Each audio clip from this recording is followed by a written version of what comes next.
Bismillahirrahmanirrahim. Assalamualaikum warahmatullahi wabarakatuh.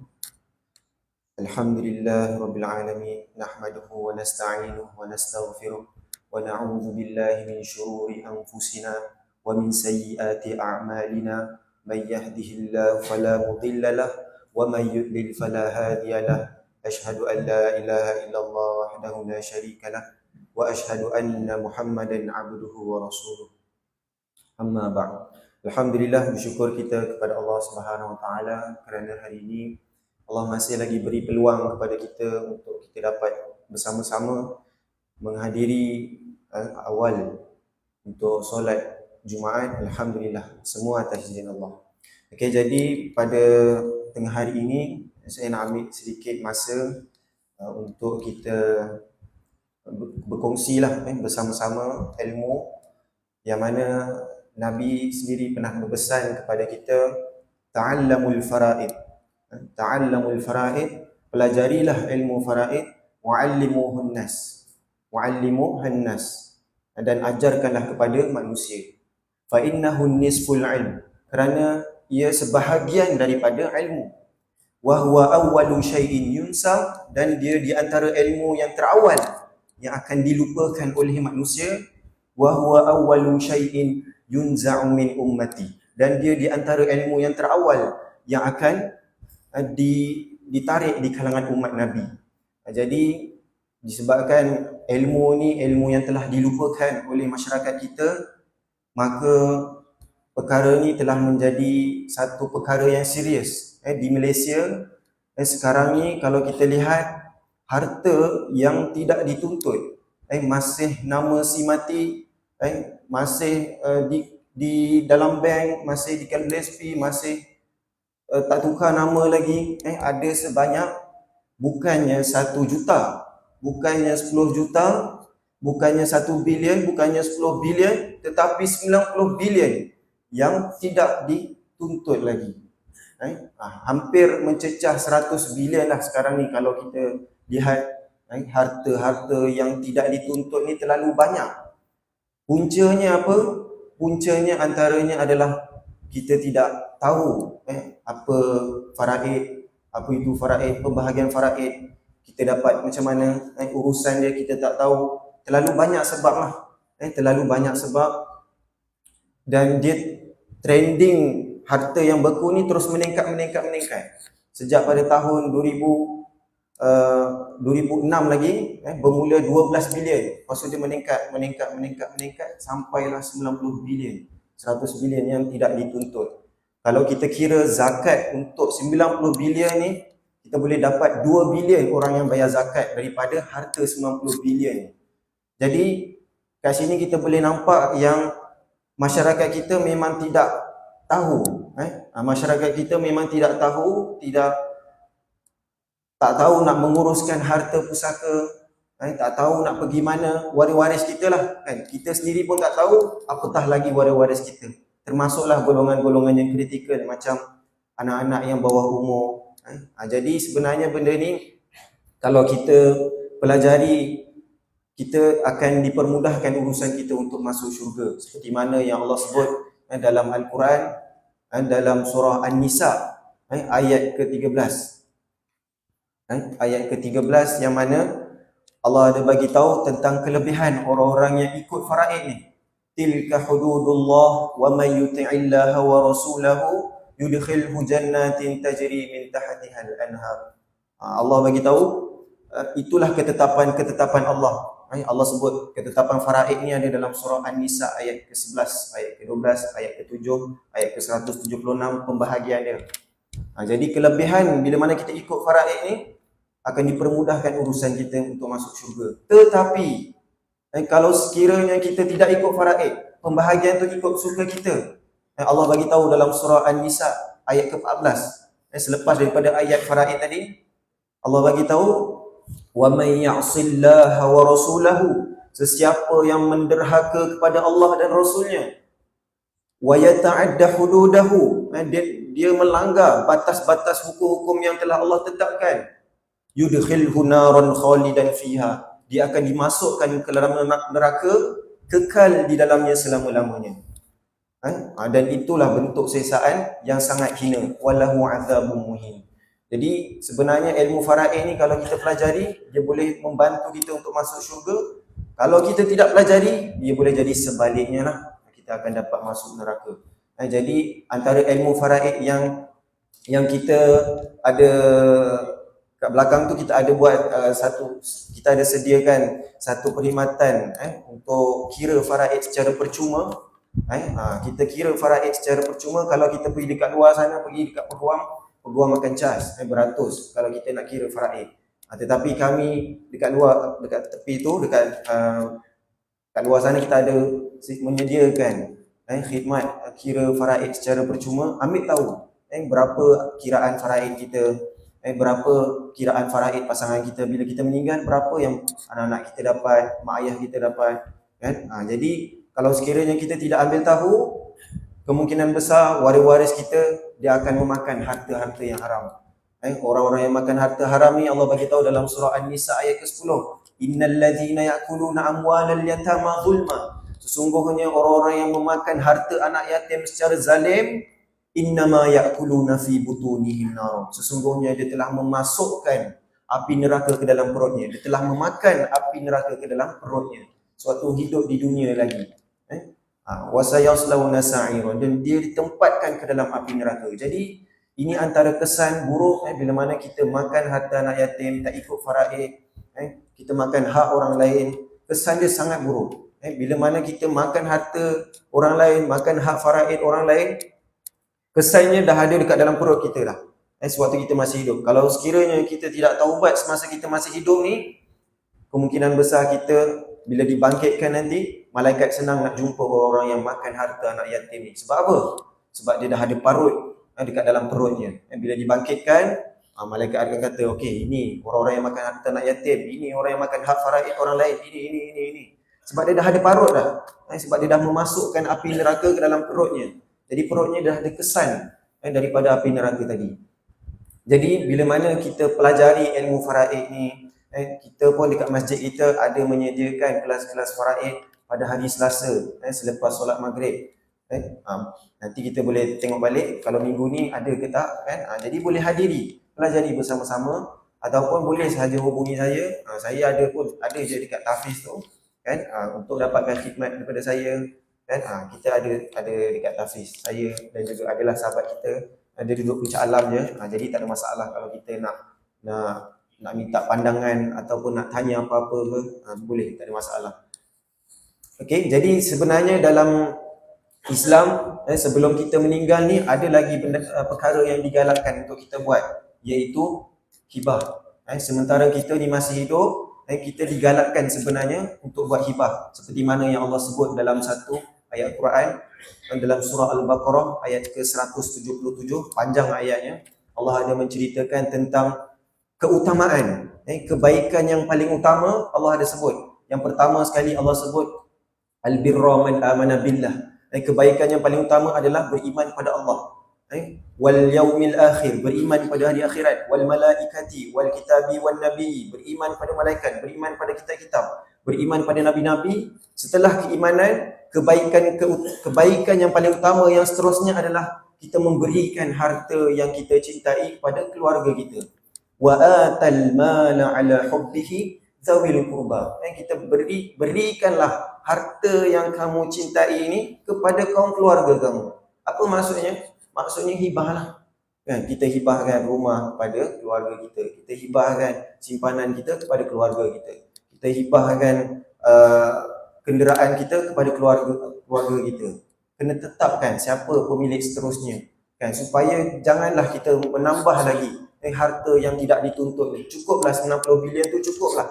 Kan? Kita nak tolong selesaikan pula 90 bilion tu, kita kurangkan. Setakat yang kami dah bantu, daripada syarikat amanah sendiri, saya daripada terlupa untuk bagi tahu, saya daripada syarikat amanah Wasiah, Wasiah Shop Berhad, yang mana syarikat amanah kami telah beroperasi lebih 20 tahun, sejak tahun 2004, 5 Mei 2004 lagi. Jadi banyaklah yang telah kita selesaikan, lebih 700 juta ringgit Malaysia yang berjaya kita selesaikan, kita serahkan kepada waris-waris. Lebih 400 hibah, 100% tak ada apa-apa cabaran, bukan cabaran lah, maksudnya tak ada apa-apa kalau naik mahkamah tu kita tak pernah kalah lah, kalau hibah yang kita sediakan ni. Lebih 400, lebih 500, beratus hibah yang berjaya kita selesaikan di Mahkamah Tinggi Syariah. Dan harta yang berada di bawah kami, aset yang berada di bawah kami sekarang ni lebih 50-60 bilion lah yang berada di bawah kami. Maknanya ramailah masyarakat kita, ada lebih 100 ribu rakyat Malaysia yang telah menjadi pelanggan kepada kami. Alhamdulillah. Okay, jadi saya sebagai salah seorang yang ada dalam syarikat amanah ni nak mengajak kepada sahabat-sahabat semua, sekarang ni kami tengah ada buat promosi untuk hibah, sebab kami pun faham dalam keadaan ekonomi yang sangat mencabar sekarang ni, harga minyak naik, harga barang naik, semua naik. Jadi kami pun faham, jadi kami pun buatlah satu inisiatif untuk bagi diskaun untuk yang jemaah haji 45% kalau siapa yang nak buat hibah, dan kalau untuk yang orang biasa sehingga 40%. Jadi tak pernah, jarang kami buat promosi sehingga 40% sebab kami faham keadaan ekonomi sekarang ni lah. Jadi bila mana keadaan ekonomi sekarang ni digalakkan sangat sebenarnya untuk kita kena buat perancangan harta, buat hibah, buat wasiat, supaya urusan harta kita ni dapat diwarisi dengan mudah lah pada waris-waris. Bila mana kita memudahkan waris-waris kita dengan membuat perancangan hibah, dengan membuat perancangan wasiat ni, Allah akan permudahkan urusan kita di dunia dan juga di akhirat. Seperti mana yang Nabi sebut dalam satu hadis, wa may yassara 'ala mu'sir yassara 'alaihi fid dunya wal akhirah. Sesiapa yang memudahkan urusan orang, Allah akan permudahkan urusan kita di dunia dan juga di akhirat. Jadi kalau kita nak urusan kita di dalam kubur, di akhirat sana, mudah-mudah saja kan, buatlah perancangan harta sewaktu kita masih hidup ni. Sebab kalau dah meninggal banyak cerita. Ada yang tak nak setuju lah, ada yang tak setuju untuk faraid, ada yang bergaduh, ada yang tak nak bagi kerjasama, ada yang dah hilang entah ke mana. Jadi proses tu akan jadi lambat. Jadi sementara kita masih hidup, kita tentukan sendiri harta kita ni nak berikan kepada siapa. Kalau nak berikan kepada semua sama rata, kena buat hibah. Sebab kalau faraid, kiraan dia lain, anak perempuan lain, anak lelaki lain, kan? Mak ayah dia pun ada bahagian.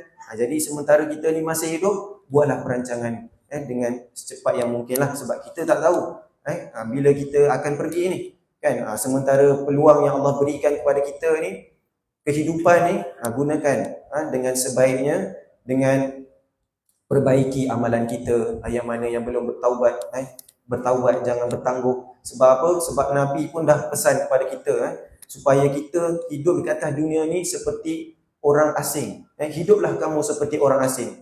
Kun fid dunya ka'annaka gharibun aw 'abiru sabil. Hiduplah kamu di atas dunia ini seperti orang asing ataupun orang yang bermusafir.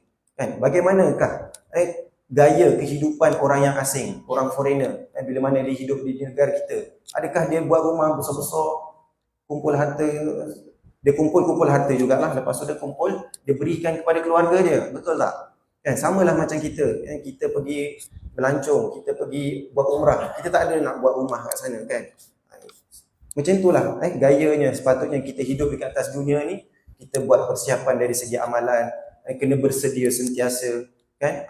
Para sahabat pun ada berpesan kepada kita. Ibnu Umar ada berpesan kepada kita, Iza asbaha fala tantaziril masa. Apabila kamu berada pada waktu pagi, jangan tunggu waktu petang. Wa iza amsayta fala tantaziril sabah. Apabila kamu berada pada waktu petang, jangan tunggu waktu pagi. Ini antara pesanan sahabat kepada kita, supaya kita ni ingatlah, gunakanlah kesihatan yang kita ada ni dengan sebaiknya. Khudh min sihhati limaradik. Manfaatkanlah kesihatan yang Allah berikan kepada kita ni untuk masa sakit kita nanti. Manfaatkanlah masa hidup kita ni nanti, masa hidup kita sekarang ni untuk masa mati kita nanti. Itu antara pesanan daripada sahabat Nabi Ibnu Umar, yang mana Nabi nasihatkan kepada dia. Nabi pegang bahu dia, khudh min sihhati limaradik wa min hayatika limautik. Gunakanlah masa sihat kamu ni untuk masa sakit kamu nanti. Kan sementara kita ni masih sihat, kita gunakan kesihatan yang kita ada ni untuk beribadah, untuk bertaubat kepada Allah, untuk buat amalan. Yang mana yang masih belum rabun lagi, baca Al-Quran sebelum kita dah rabun nanti. Kan macam-macam lah yang kita kena buat. Kan jangan tangguh-tangguh. Jadi sementara kita ni masih hidup, marilah kita sama-sama ingat 5 perkara sebelum 5 perkara. Nabi pun dah ingatkan kepada kita, ingat 5 perkara sebelum 5 perkara. Syababaka qabla haramika, muda sebelum tua. Wasihatika qabla saqamika, sihat sebelum sakit. Wahayatika wa ghinaka qabla faqrika, kaya sebelum miskin. Wa ghinaka qabla faqrika, lapang sebelum sempit. Wahayatika qabla mautika, hidup sebelum mati. Kan jadi Nabi dah banyak kali pesan kepada kita supaya buatlah perancangan sewaktu kita masih hidup ni. Mudah-mudahan urusan kita dekat akhirat nanti mudah. Sebab apa? Sebab kita dah memudahkan waris kita dengan membuat perancangan harta, dengan kita dah buat persiapan. Bila mana kita buat hibah ni, kita buat wasiat, itu antara salah satu pahala sedekah untuk kita. Pahala sedekah, saham akhirat untuk kita. Kan bila mana kita meninggal, terputus segala amalan. Betul tak? Kan bila kita meninggal saja, terputus segala amalan kita. Meninggal anak Adam, terputus segala amalan, melainkan 3 perkara ni saja. Antaranya adalah sedekah. Sedekah, ilmu yang bermanfaat, doa anak yang soleh. Kan? Jadi hibah dan juga wasiat ni merupakan salah satu sedekah yang boleh kita buat sewaktu kita masih hidup. Bila kita dah meninggal, dia tak jadi sedekah dah. Dia akan jadi faraid. Faraid ni ketetapan Allah. Allah yang dah tetapkan. Allah dah tetapkan dalam surah An-Nisa berapa anak lelaki, berapa anak perempuan, berapa dalam surah An-Nisa ayat ke-11, ayat ke-12, ayat ke-176. Semua Allah dah tetapkan. Sewaktu kita masih hidup ni, kalau kita ada hasrat kita nak berikan secara sama rata, buat sewaktu masih hidup. Jangan bila dah meninggal, itu memang kita tak boleh nak buat apalah, sebab dia akan jadi milik Allah. Harta yang kita ada sekarang ni adalah harta pinjaman yang Allah beri pinjam kepada kita untuk kita laksanakan tugas kita sebagai yang mana seorang suami kena beri nafkah kepada isteri, yang mana seorang bapa kena beri nafkah kepada anak-anaknya, yang mana seorang anak kena memberi nafkah kepada mak ayah dia. Kan itu ada tanggungjawab dia lah. Setiap peranan kita ni semua ada tanggungjawab dia yang kita kena tunaikan semasa kita masih hidup. Tapi bila mana kita dah meninggal, harta kita ni akan kembali kepada Allah, dan Allah sendiri yang akan tetapkan bahagian dia. Ni berapa bahagian dia, isteri berapa bahagian dia, mak ayah kita berapa bahagian dia, anak lelaki, anak perempuan berapa bahagian dia. Okey? Boleh? Jadi saya pun tak nak bercakap panjang. Sementara kita ni masih hidup, buatlah perancangan. InsyaAllah mudah-mudahan amalan yang kita lakukan tu dia dapat memberikan kepada kita pahala yang berterusan. Hibah ni dia adalah salah satu konsep sedekah. Sedekah kan ada banyak, ada wakaf, ada infak, apa lagi?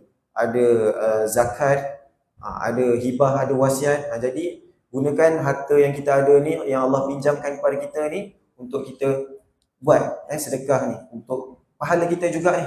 Kan kalau dah jadi faraid, dia dah tak jadi pahala sedekah untuk kita. Itu hanya Allah yang akan tentukan pahala tu pada waris dia. Kalau waris dia ikut faraid. Kalau tak ikut faraid, Allah dah tetapkanlah bahagian dia berapa.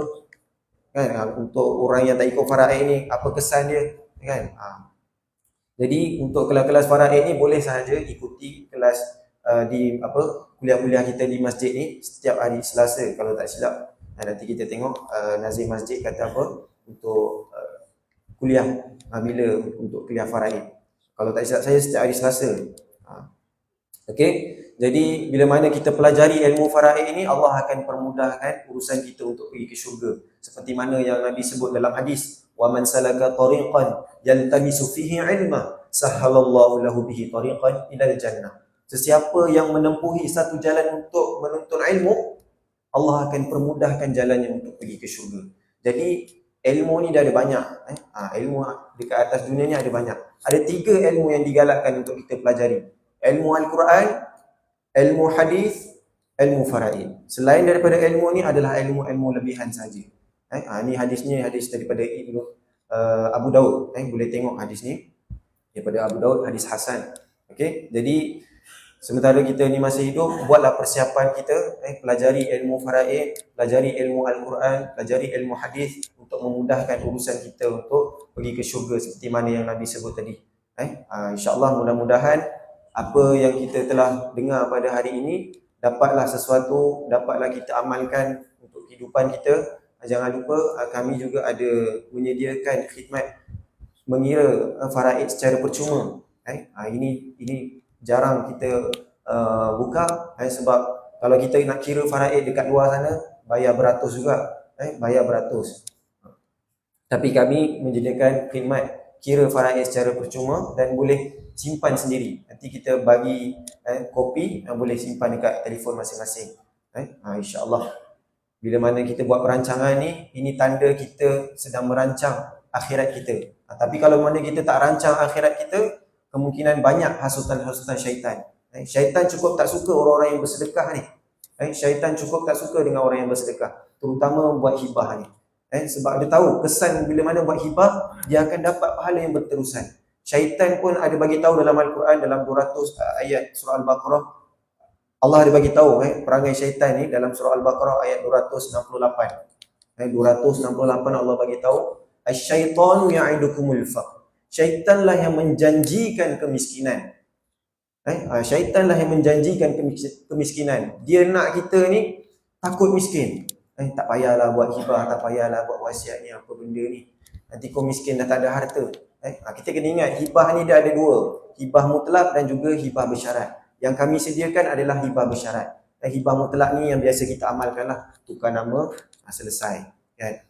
Tapi kita kena ingat juga, bila kita tukar nama ni, kita dah tak ada hak terus. Kan? Tetapi kalau kita buat hibah bersyarat, selagi mana kita masih hidup, kita boleh tukar. Siapa pemilik, penerima seterusnya. Kita masih boleh tukar. Tak ada masalah. Tapi kalau kita dah tukar nama, itu kita memang tak boleh tolong lah. Kan? Kalau dia jual, kalau anak tu jual, katalah dia jual harta kita dalam keadaan kita masih hidup, kita pun tak boleh nak buat apalah. Kan? Polis pun tak boleh nak tolong sebab dah bertukar nama. Kan? Jadi sementara kita ni masih hidup, gunakanlah hibah bersyarat ni untuk kita menunaikan hasrat kita untuk berikan kepada waris-waris kita yang kita sayangi. Terutama golongan-golongan yang kritikal. Contohnya orang-orang yang nak pergi haji, orang yang nak pergi umrah. Kami ada menyediakan wasiat yang percuma kepada mereka yang nak pergi haji. Kepada mereka yang nak pergi haji, kami ada menyediakan wasiat yang percuma. Kalau dekat luar akan dikenakan cas 500. Tapi kami bagi percuma. Sementara kita promosi ini sehingga 30 April lah. 30 April. Jadi apa yang kami buat ni adalah untuk kita bantu masyarakat untuk tak nak harta yang beku ni terus bertambah. Sebagaimana yang kita tahu, harta yang beku ni yang tidak dituntut ada 90 bilion ringgit Malaysia yang tidak dituntut, yang masih nama si mati lagi. Jadi janganlah kita letakkan harta kita dekat situ. Buatlah perancangan harta sewaktu kita masih hidup. Kan? Kalau kita tak buat perancangan, itu tanda kita sudah niatkan untuk kita meletakkan harta kita tu di situ, di tempat harta yang beku yang tidak dituntut ni. Okey? Jadi saya rasa cukup sekadar itu. Pelajarilah ilmu-ilmu faraid, ilmu Al-Quran, ilmu hadis ni. InsyaAllah Allah akan permudahkan urusan kita untuk pergi ke syurga. Bila mana kita pelajari ilmu-ilmu yang penting ni. Seperti mana yang Nabi sebut, saya ulang lagi.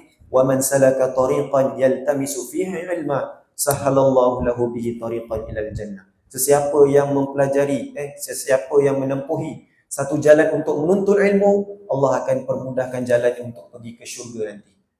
Jadi itu janji yang Nabi sebut, sesiapa yang menuntut ilmu, terutama ilmu-ilmu yang penting ni, ilmu Al-Quran, ilmu hadis dan juga ilmu faraid ni, insya-Allah Allah akan permudahkan jalan kita untuk pergi ke syurga. Jadi kalau kita nak masuk ke syurga, kena planning lah baik-baik. Buat perancangan harta, planning harta kita ni macam mana. Sementara kita tengah ada buat promosi sehingga 40%, bolehlah berjumpa dengan kami di luar sana selepas solat Jumaat nanti, insya-Allah. Saya rasa cukup sekadar itu, insya-Allah. Yang baik datang daripada Allah, yang kurangnya itu atas kelemahan diri saya sendiri. InsyaAllah kalau ada kurang tu boleh tegur-tegur kita lah. Sebab saya pun masih belajar. Kita belajar, sama-sama kita belajar lah, insyaAllah, mudah-mudahan. Wabillahi taufiq wal hidayah. Assalamualaikum warahmatullahi wabarakatuh. Muhammad Jamali bin Nazir. Assalamualaikum warahmatullahi wabarakatuh. Jadi terima kasih kepada Ustaz Jamali bin Nazir, ya, penduduk